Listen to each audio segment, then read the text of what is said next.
Welcome back to another edition of the Course Creation Incubator.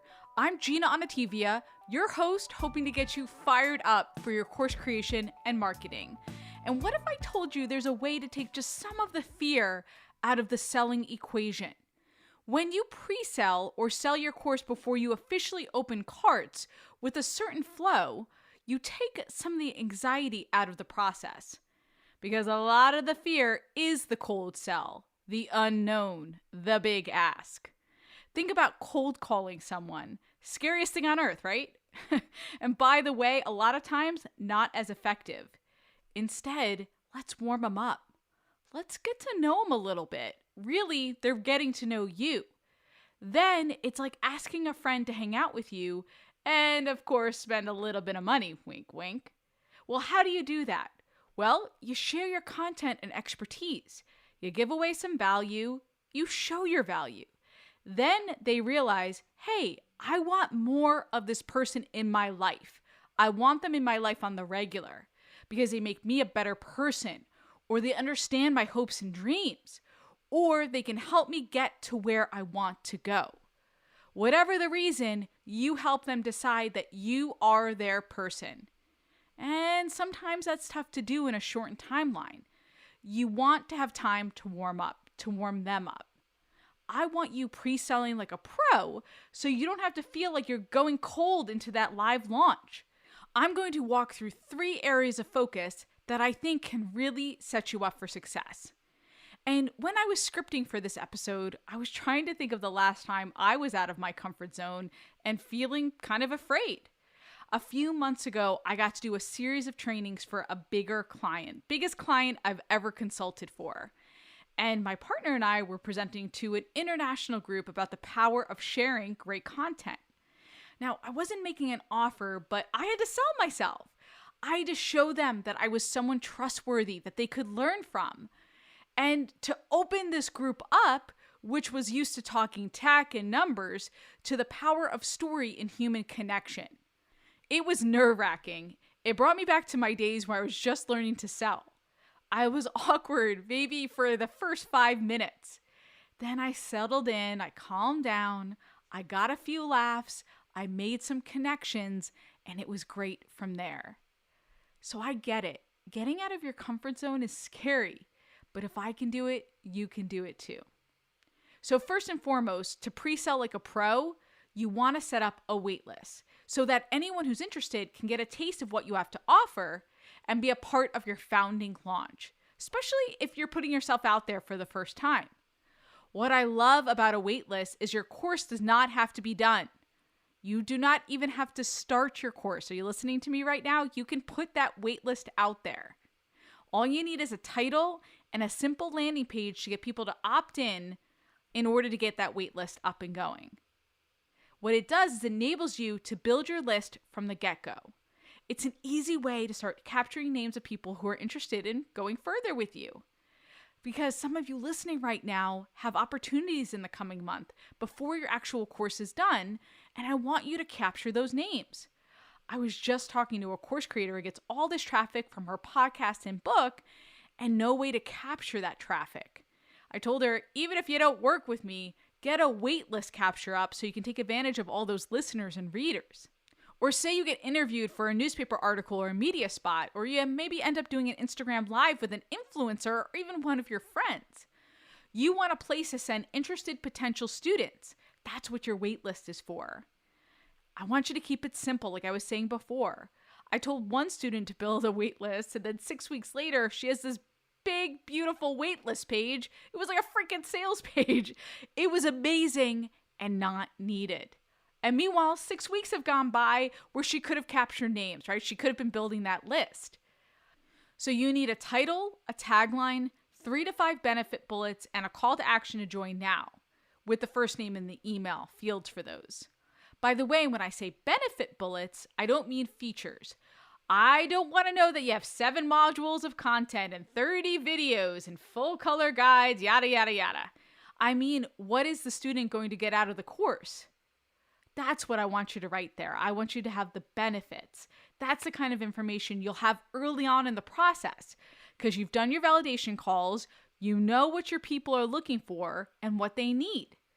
You're going to tell them the amazing transformation they're going to get and say, well, you're going to become a founding member and be the first to know when this goes live. You're going to be the first to take advantage. Because think about it, right? Folks love to be first, early adopters. I still have 6-week accelerator grads who revel in the fact that they were the first.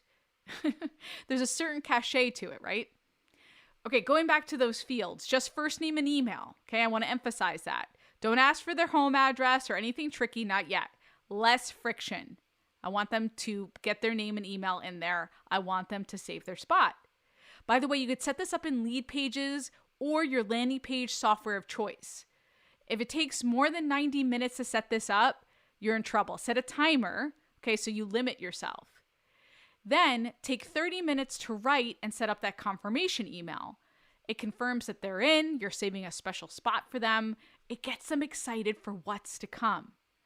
Reiterate those benefits that you had on your landing page and the fact that they'll be the first to experience the content and how you're excited to be their guide. Run the page and email by a friend you trust, have him or her test it out, and start running traffic to it. The great thing about a waitlist is you're not asking for money yet. You're just asking them to raise their hand and say, yes, I'm interested in this topic. I want to learn more. Please follow up with me. So to me, it's a win-win, and you don't have to ask for their credit card.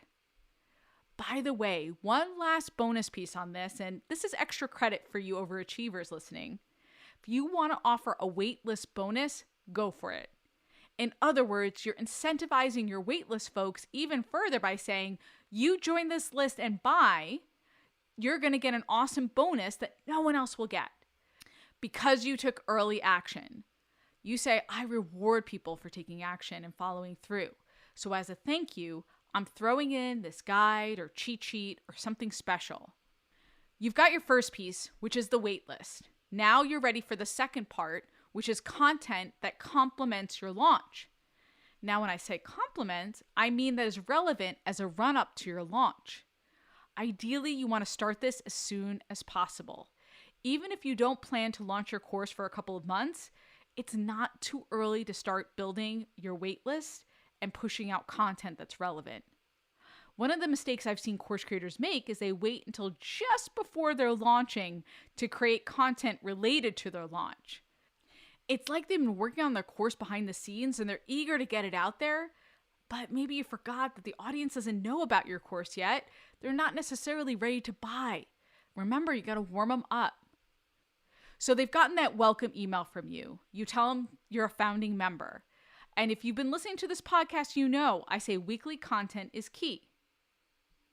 So you want to create weekly content that then leads to your launch. I love talking about Talia as a former student of mine who teaches beginning Ayurveda.